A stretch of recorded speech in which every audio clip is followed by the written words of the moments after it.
will not laugh. You will not cry. You will learn by the numbers. I will teach you. Welcome to the Wartime Words YouTube channel. I'm your host, Broke DV, your source for critical news coverage that matters to you. Since the start of 2025, there have been 3 occasions where Trump has directed deployments of troops across the country, from LA to Texas and even the country's capital. The use of the military to enforce laws has been restricted by the Posse Comitatus Act since 1878. There is, however, an exception that was written into the law that allows for the government to deploy troops if there's a national emergency.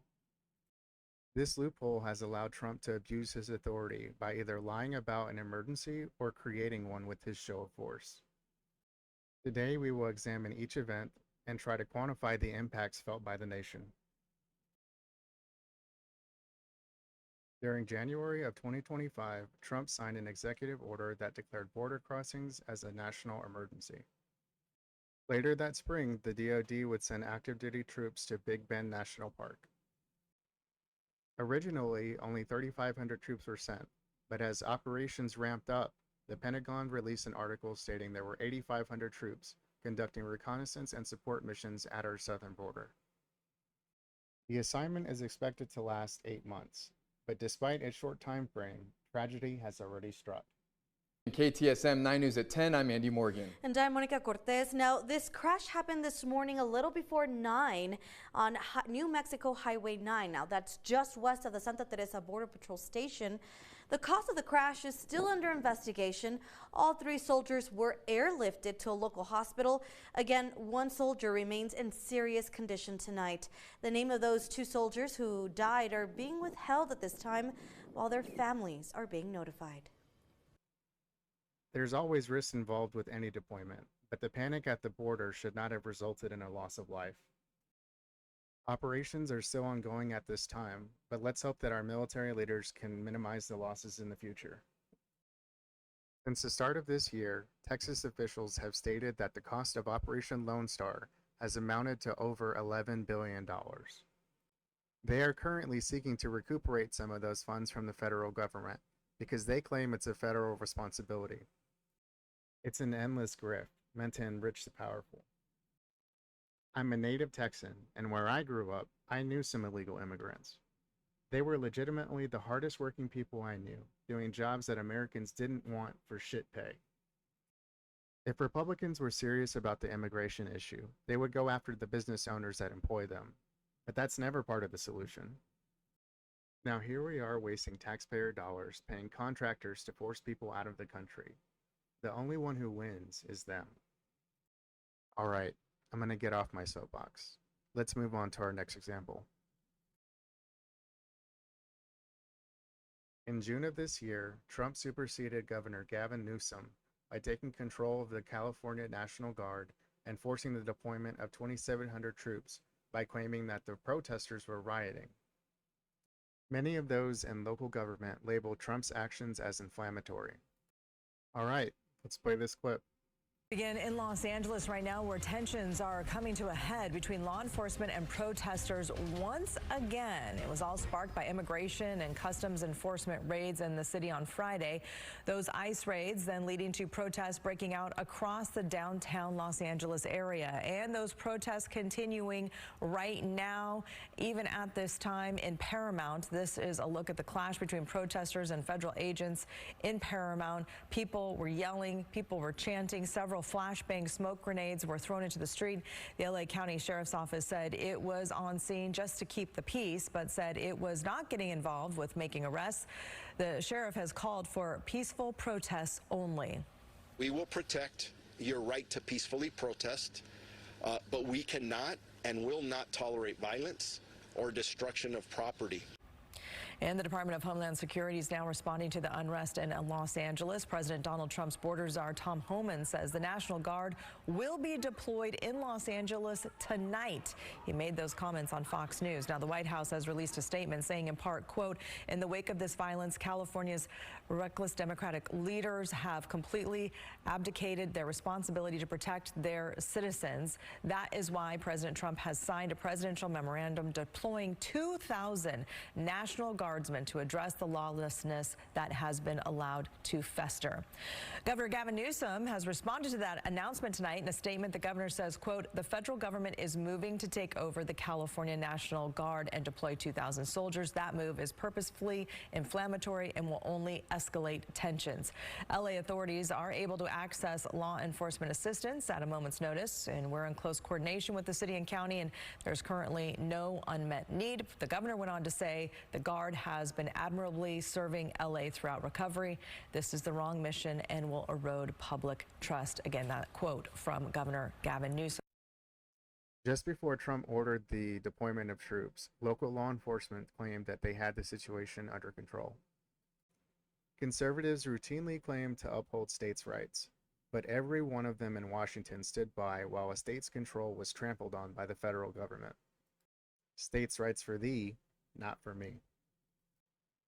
The Pentagon officially stated that the deployment of 2,000 National Guard troops ended on July 16th. According to Defense News, the LA deployments cost a total of $134 million over 60 days. Thanks to local ABC News, we know that at least 2 immigrants have died in the LA raids. And according to U.S. Immigration and Customs Enforcement data, we know that there have been at least 10 deaths within the first 6 months of this year. This shows that over the course of 6 months, we have almost exceeded the amount of deaths in a single year in most standard immigration enforcement actions. On August 11th, President Trump declared a national crime emergency at the nation's capital. This was after notorious bad actor Big Balls of the Department of Government Efficiency operative got attacked earlier this month. President Trump shared a photo of Edward Kornstein that showed him bloodied near his vehicle with the statement, "Crime is out of control, and if DC doesn't get its act together and quickly, we will have no choice but to take federal control over the city." Less than a week later, Pete Hegseth, the Secretary of Defense, announced an operation was imminent. Trump also took aim at DC's homeless population by stating, "Homeless must leave DC immediately," as he touted his historic action to liberate DC. Play this clip. He's out of control, but we're going to put it in control very quickly like we did on the southern border. I'm announcing a historic action to rescue our nation's capital from crime, bloodshed, bedlam, and squalor, and worse. This is Liberation Day in D.C., and we're going to take our capital back. We're taking it back. Under the authorities vested in me as the President of the United States, I'm officially invoking Section 740 of the District of Columbia Home Rule Act. You know what that is? And placing the D.C. Metropolitan Police Department under direct federal control, and you'll be meeting the people that will be directly involved with that. Very good people, but they're tough, and they know what's happening. They've done it before. In addition, I'm deploying the National Guard to help reestablish law, order, and public safety in Washington, D.C., and they're going to be allowed to do their job properly. Things aren't looking good for citizens, as Trump immediately threatened Democrat-run cities with further takeovers. Let's play this clip. Now that President Trump has taken federal control of the D.C. Metro Police, he's already got his eyes set on other Democratic strongholds to try to combat crime. Specifically, he pointed out Baltimore, New York, Los Angeles, Chicago, and Oakland, California. But if you actually look at the hard and fast data when it comes to violent crime up to this point, you can see that almost every single category these cities are improving. The one exception, rape in New York. Regardless, Chicago's Mayor Brandon Johnson is promising action if the president tries to take any sort of federal control of his city of Chicago. So understand what this president is provoking. He is provoking on sending federal troops, the National Guard, into cities to plunder them, though those entities do not have policing power. So they can't even do the very thing that he claims that he wants them to do. You talk about incompetence. While President Trump definitely has the authority to take over the D.C. Metro Police for about 30 days, he doesn't have that unilateral power all across the country. And on top of that, it's up to the governors of each state to actually deploy their own National Guard. We're seeing that play out in a court of law right now in California when President Trump tried to do that earlier this summer.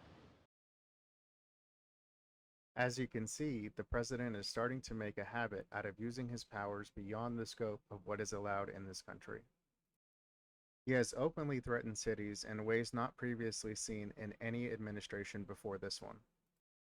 New details on these deployments have started to arrive. Please play this clip.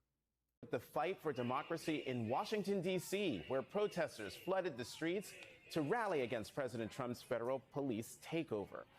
In a major escalation, Republican governors of 3 states, West Virginia, Ohio, and South Carolina, are set to deploy hundreds of National Guard troops to Washington. And in a reversal of their previous stance, defense officials now say many of those troops will be armed.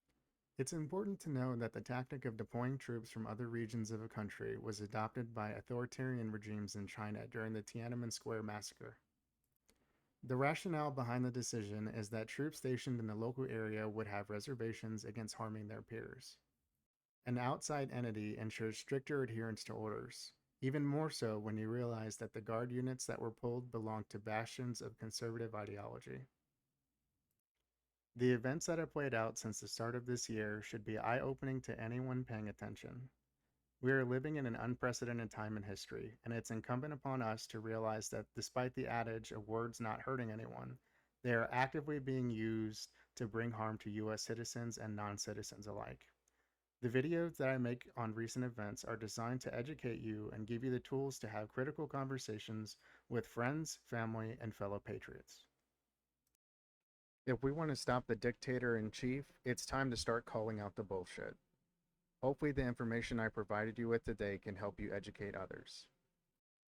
If you enjoyed this condensed view of the current happenings in the States, I invite you to subscribe and let your voices be heard in the comments. Thanks for joining us here at Wartime Words. Broke DV out.